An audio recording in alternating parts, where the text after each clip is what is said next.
Hi vlog. Kagapon, naglakad kami sa salon. Nagtambay kami sa kubo nila. Kanami, isang kuha sa TikTok ni siya nami ang iyang captured sa camera. Ama na siya ang kuha sa video gitna kon. Si Ashton kakaon-kaon na di kay naglakat ang nagtambay dit kami na lang ang nabiling. Tapos sa tubangan sina may kawabulat sang palay. Tapos si Ashton gamaway pala ginakad palapitan naman ng pabo kag nagkuha kami ipil-ipil dayon may nakita kami nga pala sa puno sang ipil-ipil.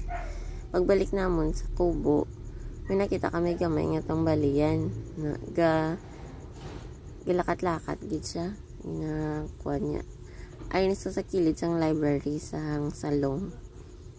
Abi na kung tiki siya una-una kay gali tambalian siya kay kahining sang iya panit.